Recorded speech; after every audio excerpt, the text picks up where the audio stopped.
ሰላም የኔ ውድ ቤተሰቦች እንደምን ዋላችሁ? እንደምን አመሻችሁ? እግዚአብሔር ይመስገን። ሰላማችሁ በያላችሁበት ይብዛልኝ። እንኳን ለሊቀ መላእክት ለቅዱስ ገብርኤል ዓመታዊ ክብረ በዓል በሰላም አደረሳችሁ። እንኳን አብሮ አደረሰን። በያለንበት ጥበቃውን አይለን፣ በረከቱ ይደርብን። እንዴት ናችሁ? ደህና ናቸው? እግዚአብሔር ይመስገን። እንግዲህ ያው ጨረቃዎቹ መጥቷል። ሁለታቸው ብቻ ስለመጡ ደስ ብሎኛል። እውነት ለመናገር ያው መግቢያ ሰርቶ የመጣ ብሩክ ነው። ትላንት ጠፍቶ ነበረ። እንደተናገረው ያው አሞኝ ነበረ ምናምን ብሎ ተናግረዋል። እንኳን ደህና መጣ፣ እንኳን ደህና መጣችሁ። እግዚአብሔር ይማርህ። እንግዲህ በጣም ከባድ ጥያቄ ነው የጠየቃት። በጣም ከባድ አይደለም ለቅመሟ ይቅርና ለኦዲየንስ ራሱ በጣም የሚከብድ ጥያቄ ነው የጠየቃት እና በመጀመሪያ ደረጃ የኔ ውድ ቤተሰቦች እግዚአብሔር ያጣመረውን ማንም አይለየውም፣ ማንም ማለት ነው እና ከዚህ በፊት ብዙ ፈተናዎች አልፈዋል። ብዙ ነገር ውጣ ውረድ አልፈዋል። ብዙ ተጣልተዋል። የዛኔ ያልተለያዩ ዛሬ ይለያያሉ ማለት ዘበት ነው ማለት ነው። ሰው እግዚአብሔር ያጣመረው ማንም እንደማይለየው እኔ 100% እርግጠኛ ሆኜ እነግራቸዋለሁ ማለት ነው እና እንደማይለያዩ እንትን አትበሉ። ተለያይተዋል ምናምን ብላችሁ ብዙም አትደሰቱ። አይለያዩ። ያው ከባድ ጥያቄ ነው የጠየቃት። ማለት እኔን ማጣት ትፈልጊያለሽ ወይ? በጣም ቦምብ የሆነ ጥያቄ ነው የጠየቃት። ቅመሟ የጠየቀችውም የመለሰችለትም ጥያቄ በቃ ኤግዛክትሊ ጥያቄ ነው የጠየቀችው። ምክንያቱም ይሄንን ብሩክ አታውቀውም አሁን ኔቨር አታውቀውም ማለት የምታውቀውን ብሩክ በቃ የለም። ይሄ ብሩክን አታውቀውም ማለት ብሩክን የምታውቀው ሁላችንም ማለት ነው። እና ይሄንን ብሩክ አታውቀውም። ለዛ ነው ሁሉም ነገር የከበዳት፣ ሁሉም ነገር መስማትም ማውራትም እንባ የሚላት የምታለቅስም ይሄንን ብሩክ ስላላወቀችው ነው ማለት ነው። እና በቃ በዚህ አይነት መንገድ ብዙ ፈተና አልፈዋል። ብዙ ወጣ ወረዳ አይተዋል። ያንንም አልፈው ለዚህ ደረጃ ደርሰዋል። አሁን ቤት አሙቀው ምናምን ይህንን ፈተና ሲመጣ በጣም ከባድ ነው በእውነት በስማም።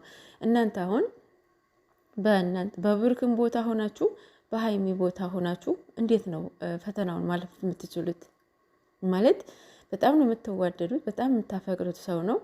በጣም በቃ ታምኖታላችሁ። ብዙ ጊዜ አብሮ አሳልፋችኋል እና ያውም ከኤክሱ ጋራ የሆነ ዋንዴ ተጣላችሁ። እንደዚህ አርግዛ ስትመጣ እንዴት ነው ፈተናው የምታልፉት?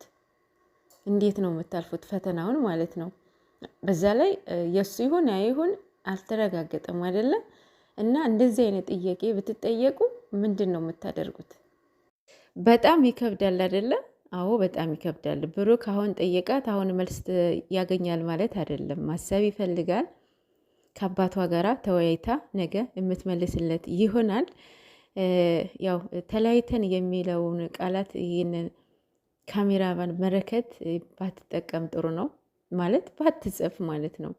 ማለት ዛሬም ቀን መጥተህ ነበረ አይቻለሁ፣ ግን አላየሁትም፣ ቪዲዮን አልሰማሁትም ማለት ምንም ነገር ስለሌለ ማለት ነው እና የነ ሀብ ጨርሽን አዳመጥኩት። እውነቱ ለመናገር ያው የእነሱ ትንሽ ፍንጭ እየሰጡን ነው፣ ፍንጭም እያወጡ ነው። ኤኒዌይስ እንደማይለያዩ ልንገራችሁ። ደግሞ አልተጣሉም። አስታርቁልን እያላችሁም ነበረ። ያው እነሱ እንደዚህ መሆን ስለማትፈልጉ ነው። ደግሞ ዋንዴ ይህንን ያው መቋጫው ምንድን ነው? ኦልሬዲ ልጅቷ እስካላመነች ድረስ እስክትወልድ ድረስ መጠበቅ ነው ማለት ነው። እና ወደ ጥያቄው ሲሄድላችሁ የቅመሟ አሁን ብሩኬ ብሩኬ እንዴ ወይኔ ምናምን ከምትሉ ፈራጅ ከምትሆኑ፣ ፈራጅ እግዚአብሔር ነው ሰው አይደለም። እና እኔስ ብሆን በህይወቴ እንደዚህ አይነት ቢያጋጥመኝ እንዴት ነው ማልፈው?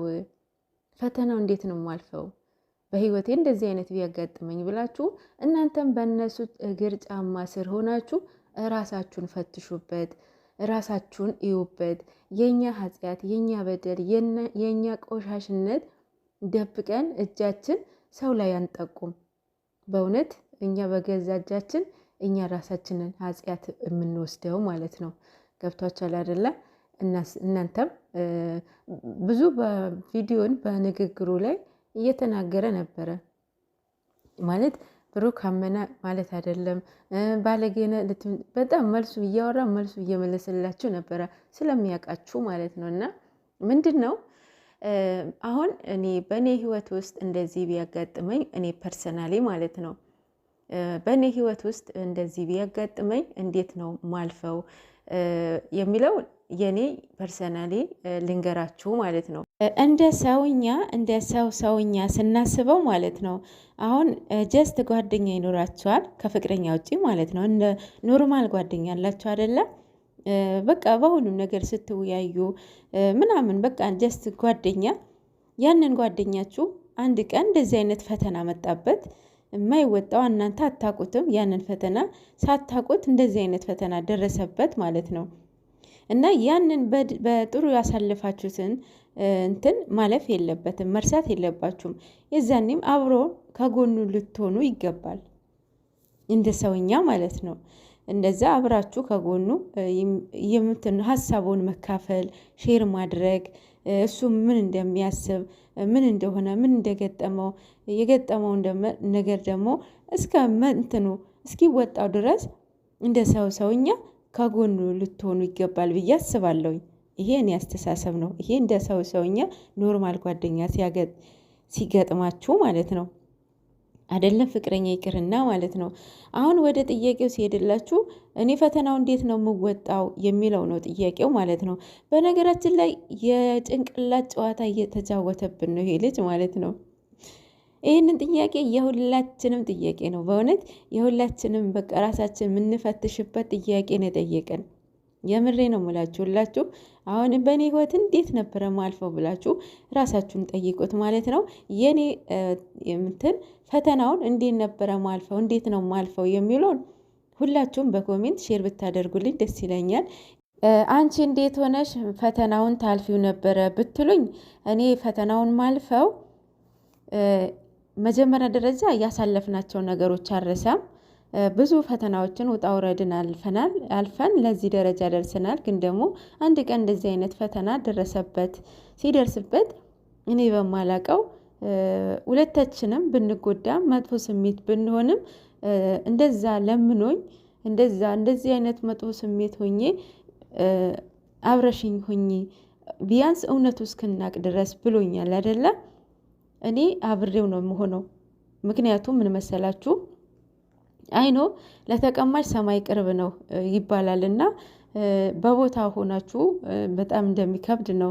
እኔ ግን የኔ ፐርሰናሊ ነው የምነግራችሁ። ምንድነው አብሬ መጋፈጥ ነው የምፈልገው። ምክንያቱም ምንድነው ምን ብሏል እኔ እንደዛ ተከፍቼ እንደዛ መጥፎ ስሜት ሆኜ ጥለሽኝ ሄደሽ ልጁ ሲመረመር የብሩክ አይደለም ሲባል መልሰሽ ብትመጪ እሺ እልሻለሁ ወይ እሰማሻለሁ ወይ ብሎኛል። እቺን ቃላት እንዳትረሷት። ሲቀጥል እንትንም ነው ጸጸት ነው። ይሄ ልጅ የሆነ ነገር ቢሆን ማለት ያሳለፋችሁንን መርሳት የለባችሁ። እንደ ሰውኛ ደግሞ ማንንም ሰው አግኝቶም ማጣት ሊሆን ይችላል ምናምን በቃ እንደ ሰውኛ ከጎኑ ልትሆኑት ይገባል እንጂ እንድትርቁት አይደለም። እና አሁን ወደ ጥያቄው ሲሄድላችሁ አብሬው ሆኜ ልጁ ከተወለደ በኋላ ውጤቱ ውሳኔው እዛ ይሆናል ማለት ነው። የሱን ከሆነ ከሱ ጋር መቀጠል ያለ መቀጠል የዛኔ ነው የምትወስኑት። የሱም ካልሆነ እሰየው በዛው ትቀጥላላችሁ። ምንም አትጸጸቱም። በቃ የሆነ በቃ አለ አይደለ ሶስት ነገር ታተርፋላችሁ። አንደኛ ፈተናውን ታልፋላችሁ።